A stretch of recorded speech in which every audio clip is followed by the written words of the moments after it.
Hi, welcome to Jadekind Gaming. I am Adam, and today I have a flip through and review of the Doctor Who Adventures in Time and Space 9th Doctor Sourcebook. They've done one of these from first up through, I think they're through the 11th, at least through the 10th. But you know, they're going through for each Doctor once they're complete, and they're creating a sourcebook for what is now just the Doctor Who role-playing game. But Doctor Who Adventures in Time and Space was what it was originally called. Actually, I think like the second video I did for my channel, if I remember, was the box set, like the second box set of the Doctor Who role-playing game.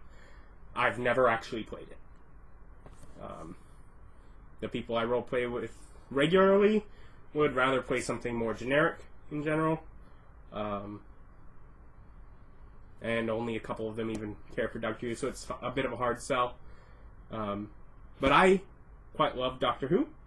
And so I'm like, at least like the 9th Doctor, that was my first Doctor. That's the Doctor that I was introduced to the series with. And so I was excited to check the book out and see what it offered.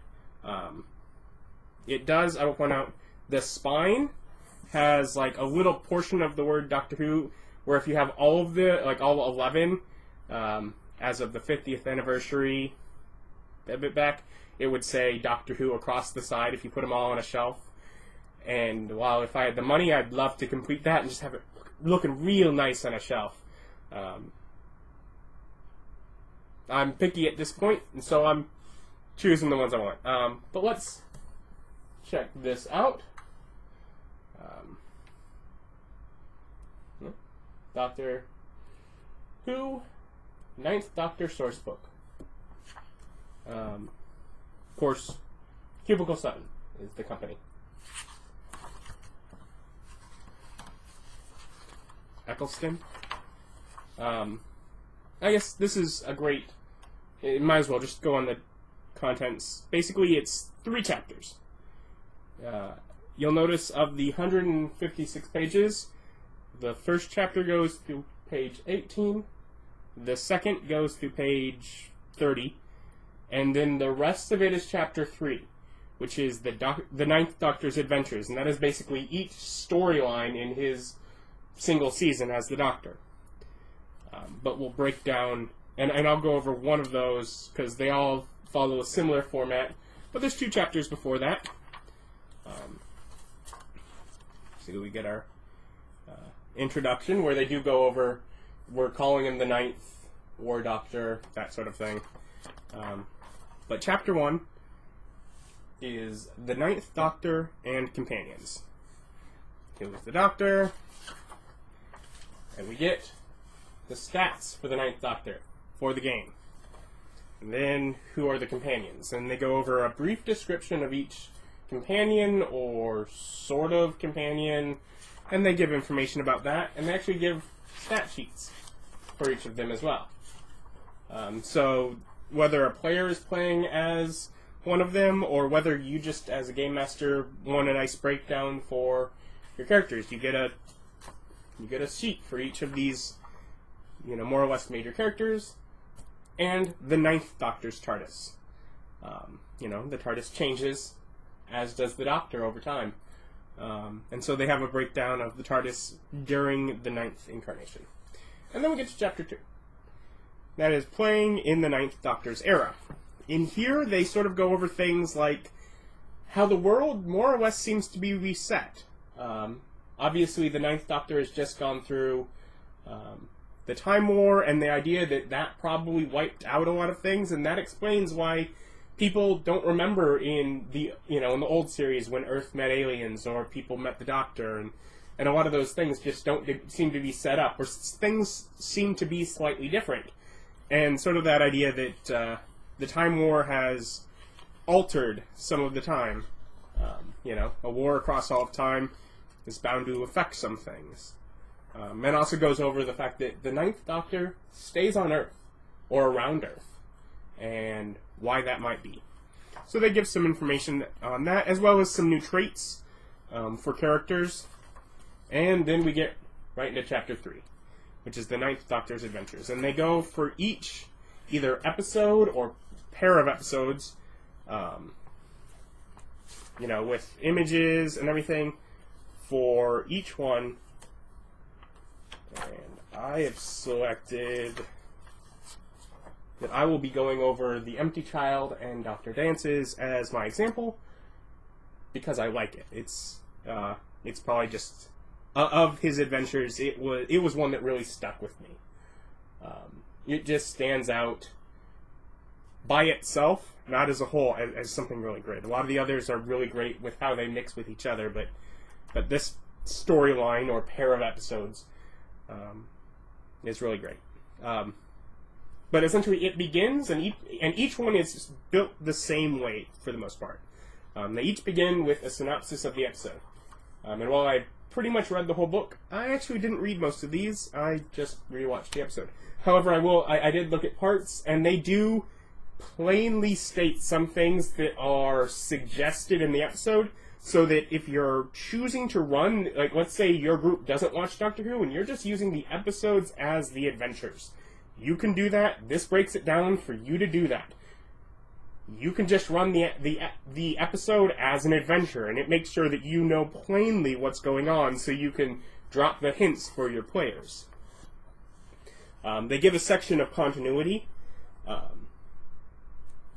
such as the Doctor uses his regular alias of Dr. John Smith, or the universally recognized color for emergency is mauve rather than red. And just those little bits that are dropped in the story that, well, maybe you're not using this episode as an adventure, but you want to pull things from different episodes to really tie in the world. Just a note of that. That's something that happened in an episode, and that you can pull as a bit of continuity in your own adventure to help tie it into the world. That's a lot of what even some stuff here on the time agency, which obviously with Jack's introduction we see in here. And then they go over some basic stuff, just a little bit of information on actually running this adventure, and that's just a couple paragraphs a lot of times. But then we get changing the desktop theme,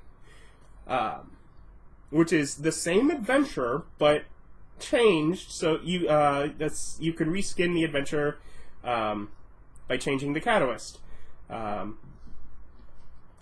Instead of Jack being the con man, making a quick buck, what if someone else purposefully crashed the ambulance knowing that the nanogenes would escape? And just sort of changing the adventure up. Whether it's changing, so they just give a bunch of quick examples of here's things you can change. Whether you change it where maybe it doesn't land in the middle of, what was it, World War II? What if it lands during, the Vietnam War or something else? So that idea of things, either changing it drastically or just little things so that, players don't catch on to it. So essentially they give you ways to change the story to use the same plot concept, but make it your own story or a different story. And then they often go over sort of some themes that came up in here,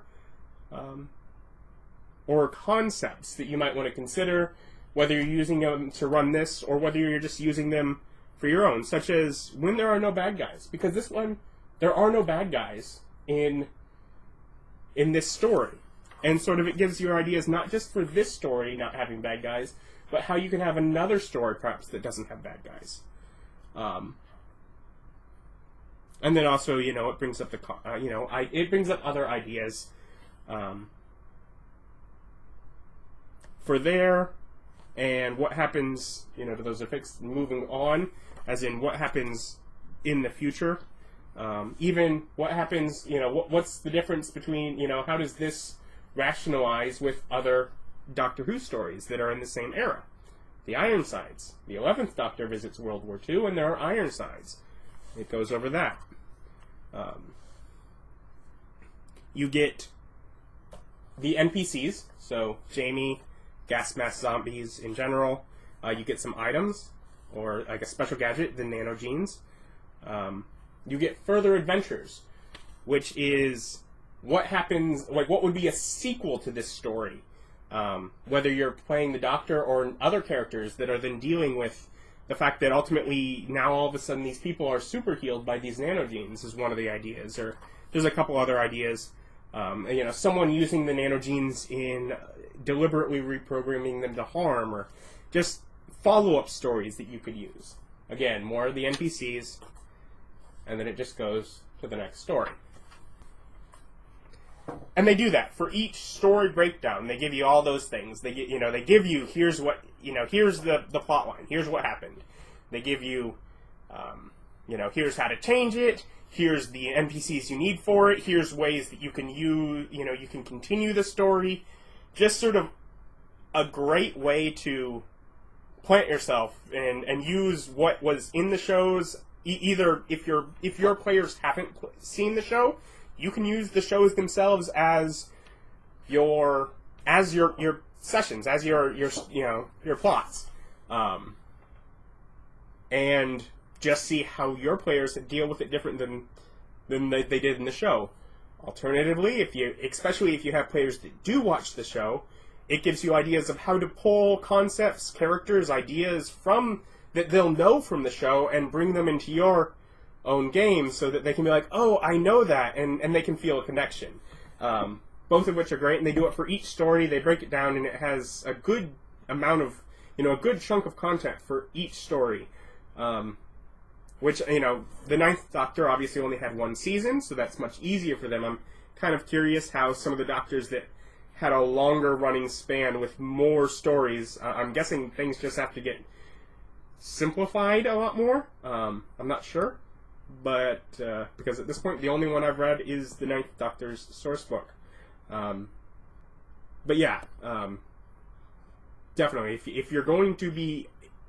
It makes itself a very valuable... If you want to run a Doctor Who game, whether... if I were to run one, I probably wouldn't use the Doctor, but I would love the idea of implementing characters and places that I know the Doctor has been and that some of my friends would know, as far as what the characters then run into. So maybe they don't meet the Doctor, but they meet people that from the show we know have met the Doctor. And this gives you everything you need to do that as well. And it's a lot of fun to read. It's a lot of fun for them just to pick out those details. Even, as I said, I've not run the game yet.